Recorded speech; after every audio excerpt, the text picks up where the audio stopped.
Depois que o futebol se tornou cada vez mais físico, com batalhas entre ataque e defesa cada vez maiores, ficou cada vez mais difícil vermos aquelas grandes goleadas. Porém, hoje o jogo de futebol ele é definido por detalhes. E um dos detalhes que mais definem jogos de futebol são as bolas paradas. Uma delas, a mais comum, são os escanteios. Nesse vídeo eu vou te falar um pouco mais sobre a marcação dos escanteios, como evitar gols de escanteios. Existem 3 tipos de diferentes marcações para você evitar escanteios. Vou passar aqui por cada um deles, vou mostrar exemplos na prática, usando tanto a prancheta quanto imagem de partidas. E no final eu quero saber a sua opinião sobre qual delas você acha mais eficiente para poder impedir gols de escanteios na sua equipe. A principal forma de defender escanteios ou até bolas paradas, faltas mais laterais, faltas mais frontais, é a defesa homem a homem, onde cada defensor, cada jogador de uma equipe vai encostar num atacante, né, um jogador da equipe adversária, para poder marcá-lo individualmente. Ou seja, a marcação mano a mano nada mais é do que individualmente cada atleta de uma equipe vai estar atento, vai estar colado num determinado jogador para poder cada um, através de duelos individuais, impedir uma possível finalização que possa ser convertida a gol.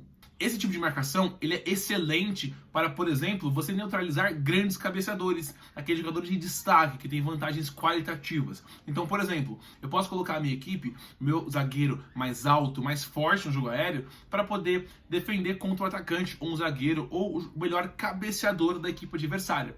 Dessa forma, eu tento equalizar, equilibrar os meus riscos, colocando o meu melhor atleta contra o melhor atleta do adversário e vice-versa. Então, por exemplo, coloco os meus 3 zagueiros mais altos para poder defender contra os 3 zagueiros ou os 2 zagueiros de um atacante da equipe adversária. Dessa forma, eu vou tentar equilibrar um pouco mais e evitar que essa jogada aérea, que esse escanteio, seja convertido em gol contra a minha equipe. O grande problema, né, o ponto fraco, né, o ponto negativo desse tipo de marcação, essa marcação mais individual, são 2 principais. O primeiro, caso alguém cochile na marcação, por um segundo foque muito na bola e pouco na movimentação do adversário, pode ser que haja um segundo ou 2 onde o ataque possa criar vantagens e dessa forma, por exemplo, saltar um pouco antes para poder cabecear e com isso acabar conseguindo fazer o gol. Outro ponto muito importante, e hoje em dia isso é muito comum, se você já viu as equipes europeias, principalmente o Arsenal jogando, você já viu esse comportamento, que são os bloqueios. Como que funciona um bloqueio na hora de uma cobrança de falta ou de escanteio? Vamos dizer aqui, ó, que esse último jogador aqui do time azul, tem mais qualidade no jogo aéreo, camisa 11. Então, a equipe azul quer que ele faça esse cabeceio. Porém, como está marcado no mano a mano, fica um pouco difícil.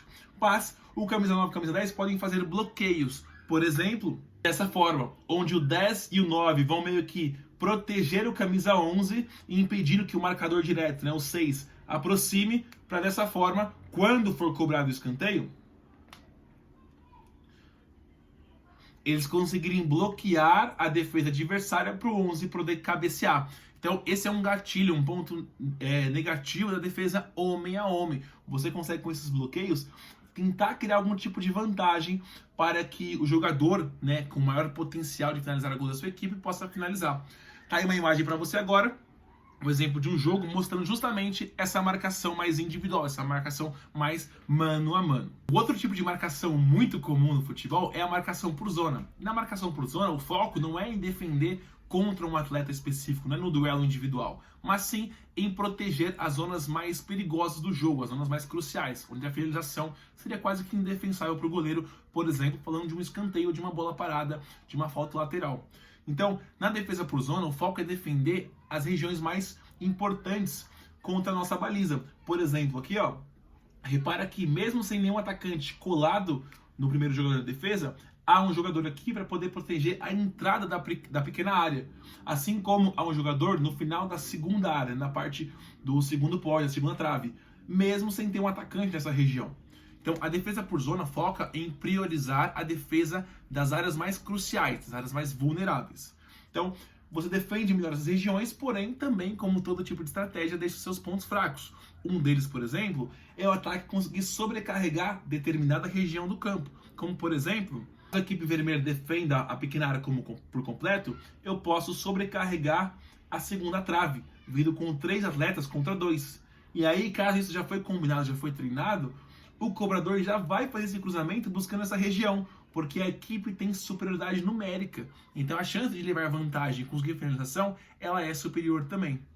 Na imagem você está vendo agora justamente esse posicionamento de defesa por zona, onde o foco da estratégia é proteger melhor os espaços vulneráveis e evitar, portanto, através desses espaços vulneráveis, e diminuindo esse risco de vulnerabilidade para poder defender a baliza e não sofrer o gol. E a terceira forma de defender é quando você se inscreve aqui no canal para não perder os nossos vídeos aqui no Futebol Traduzido, para você poder aprender mais sobre o jogo, para você aprender mais a ler o jogo de futebol, a ver o futebol de forma traduzida. Então, confere, tá inscrito no canal? Se inscreve no canal, deixa o seu like e continua assistindo esse vídeo, que agora eu vou falar sobre a defesa de forma híbrida, onde você une defesa por zona e também defesa individual por atleta. Defesa de forma híbrida é justamente a união dos dois conceitos. Então, alguns atletas vão estar posicionados para defender a zona, defender o espaço, enquanto outros vão colar no seu par para poder defender de forma individual. Então, você tem um exemplo onde 3 atletas defendem a zona, defendem o espaço da pequena área, enquanto outros 3 atletas marcam de forma individual outros 3 atletas do ataque adversário. Um ponto aqui bem importante, geralmente o que acontece é que os jogadores da defesa que são melhores no jogo aéreo defendem a zona, enquanto aqueles que não são tão bons assim defendem de forma individual. Então você vê muitas vezes defensores ou aquele centroavante mais alto defendendo a zona, enquanto os meio-campistas laterais que são mais baixos defendendo de forma individual.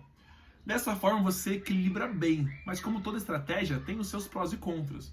Um dos contras, por exemplo, é que o cruzamento ele pode ser feito num ponto onde a zona não está tão protegida assim. E aí, por exemplo, nesse caso, o cruzamento vira aqui na segunda trave. Por quê?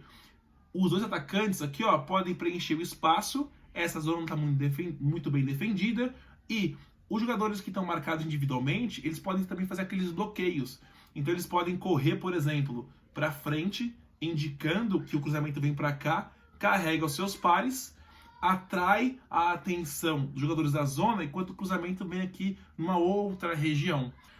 Nessa imagem agora, eu vou te mostrando um exemplo de um jogo onde há esse movimento, há esse comportamento de defesa de forma híbrida, unindo marcação por zona e marcação individual. E já fica aqui um convite, um recado, né? Se você está gostando desse vídeo, comenta aqui, por exemplo, se você quer que eu analise a cobrança de escanteio especificamente de um jogo, de uma equipe, como por exemplo do Arsenal. Eu posso fazer um vídeo aqui falando sobre isso, mas claro, para poder fazer esse vídeo, você tem que comentar aqui se você quer assistir esse vídeo e eu gravo e explico os pormenores, os detalhes desse tipo de cobrança de jogada ensaiada para você aprender um pouco mais sobre essa estratégia que vem definindo jogos e campeonatos no futebol moderno. Bom, se você gostou desse vídeo, deixa o seu like, se inscreve no canal, comenta aqui sua opinião ou sugestão para o próximo vídeo. Eu sou João Vitor, sou treinador de futebol licenciado pela CBF Academy. Vou estar aqui no Futebol Traduzido, o canal onde a gente destrincha e fala todos os detalhes mais técnicos e específicos do futebol, porém de uma forma simples para você entender e aumentar ainda mais sua paixão, entendimento e conexão com o jogo. Eu fico por aqui, um abraço e eu te vejo no próximo vídeo.